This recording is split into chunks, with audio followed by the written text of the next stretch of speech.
Hello there YouTube viewers, KaneFan701 here, and I'm here to talk to you about 3 novels that were written from the famous author Clive Cussler. Now you may know him because he is well known for his 1976 novel Raise the Titanic, which was published in 1976. Now I didn't know much about the film which was released in 1980, and when I actually looked it on Wikipedia, I typed in Raise the Titanic, and then lo and behold it was actually an adventurous novel the whole time that was written by Clive Cussler. I got into it immediately. I read about it, I read about the plot summary, the introduction of it, and surprisingly enough I actually became a fan of it right from the get-go. I love the novel. Raise the Titanic, in my view, is a brilliant novel. It's something I can't get out of my head. As a matter of fact, I actually have the novel. I was actually expecting to have the original one that was published in 1976, but my dad couldn't find it. So he actually got me another one, which was somewhere in a shop that he had found. And I actually had it for Christmas. I was expecting to have it for my 18th birthday, but unfortunately he decided it would be a good secret Christmas present, and it was the first one I opened. I was lost for words. And I actually thanked my dad so much. Once again, I thank him for that. Anyway, let's go on to about the novel, the Raise the Titanic here. This is the one I've been reading. I love it so much. It's something I haven't stopped reading ever since. It's absolutely a beautiful masterpiece novel in my view.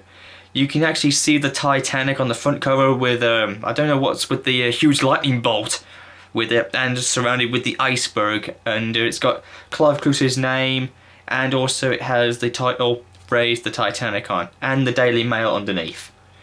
It's a very interesting thing in some ways, and I've not stopped reading it since. I've actually been planning to do an adaptation version of the novel by taking bits from the 1980 film and from the novel, because I'm making it my own version. No pun intended, Clive Cussler. On the back of the Titanic novel, it says, 2.5 miles beneath the icy North Atlantic, the mighty Titanic holds the key to the safety of the free world. The Americans want it, and so do the Russians. Ace maritime troubleshooter Dirk Pierce faces one of the most stupendous tasks of courage and ingenuity ever. In my opinion, that's actually a tough challenge, because the Titanic is a massive ship, and it lies 2.5 miles underwater. And that's quite a long way down as well, I can tell you that. On page 155, if you look in there, you can actually see a sketchbook of the Titanic, which is the only shot of her in the novel. It's actually on page 154 actually, and the writing is on 155. It's a very interesting shot of it. I was surprised to see what the Titanic looked like, and like it said in the novel, it was described as being intact, which it sunk in one piece at the time. We all thought that, but unfortunately the Titanic had broken in half during her long descent to the ocean floor. In the novel you can see she's lost all her 4 smokestacks, except for the 4th one, apparently, that lies on her upper deck, and her 2 masts have collapsed. They're actually removed, and when she appears on the surface, the Titanic is said to have looked naked without her towering smokestacks and her mast as well. And but it is still recognisable. Her nameplate was still readable, though it was faded. And I was pretty surprised when I looked at it. And surprisingly, I think it was a very good success. The novel apparently proved to be the bestseller, much to the film's floppy delight. I was a bit surprised when I watched the 1980 film. That was actually when I first got into it, and I thought it was when the Titanic comes out of the surface, I thought it was actually the real one, because it looks just like the real Titanic from long ago, which unfortunately proved it was just a model.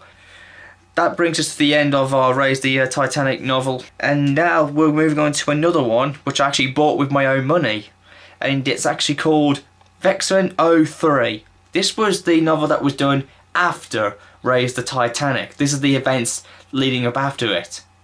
On the back cover it says, 30 years ago on an ultra-secret flight to the South Pacific, the transport plane Vixen III vanished, believed to lost at sea, and carrying canisters of the most lethal substance known to man. Now Vixen III has returned to haunt the world. Dirk Pitt, who is my top favourite character in all of the novels, the ace marine time troubleshooter who raised the Titanic, is the only man who can overcome the nightmarish problems and involved in retrieving her cargo. And the price of failure is terrifying. Now you can just imagine that by reading it. On the back of this novel it says there's two novels here called Pacific Vortex and Iceberg, and I'm not too interested in them. They don't sound pretty adventurous in some ways. Vixen III is actually a Boeing plane that was crashed into the South Pacific, and surprisingly enough, Dirk Pitt and his men raised the plane, and it's amazing. I read about it on Wikipedia, and when I looked at it, I wasn't too sure about it at first, but then I thought, this could be something new for me to read. And I went to Birmingham with my mom, and here we are, and this is where I got it from. I was actually expecting to get the original one that was actually published, like I said before about my Raise the Titanic novel that I was supposed to get. But unfortunately I found this one. I found it in a somewhat like library, say, and it was the last one to be bought. So looking for me, I got it just in the nick of time. This one is pretty exciting in some ways. As a matter of fact, this has not been made into a film yet. So in my film career, which I hope to be, I'm planning to put this into film production and make it as a movie. And I might portray myself as Dirk Pitt. That brings the end to that one. And the other novel, which was done after Vixen III and Raise the Titanic, it's called Night Probe. This is it here. This is another novel I bought out of my own money. As a matter of fact, I bought it along with Vixen III. In this one, this is a very strange, but once again, a very interesting novel. As you can see on the front cover, it's got a ship on there and a steam locomotive. And I am interested in trains, by the way. On the back cover, it says, May 1914. Two top developments hurry home by sea and rail, each carrying a document of the world exchanging importance. Then the liner Express of Ireland is sunk in a collision after the Manhattan Liner Express plunges from a shattering bridge, both dragging their VIP passengers to watery oblivion. Tragic coincidence or conspiracy? Who knows? Even I can't figure that answer out. And then 3¼ centuries later, Chancellor revealing reopens the questions. In the engaged story, fear-torn 1980s, those long-lost papers could destroy whole nations. And Dirk Pitt, the man who raised the Titanic, which he is famous for, confronts his biggest challenge yet, racing against time, against the hired killers of enemies and allies alike. And the horrors of the seabed, he launches his rivalry deep-sea search craft in the hunt for the documents. Night Probe has begun.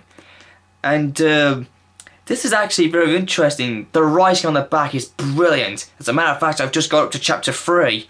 And it says here in this novel that Admiral Sandiger, who's another character who I like, states to be 61 years old. And that, my friends, really is something. As like I said before, I was expecting to get the original one, the original novel, but unfortunately, it was gone. So I'm happy with the one I've got right now. Night Probe, Vixen III, and Raise the Titanic are my 3 top best novels that I love reading. I love them so much. Night Probe also hasn't been made into a film either. So I'm thinking maybe that'll be worth doing as well in my film career. Well, that's just it for the time being. I hope you've enjoyed that. This is KaneFan701, and I hope to talk to you again next time.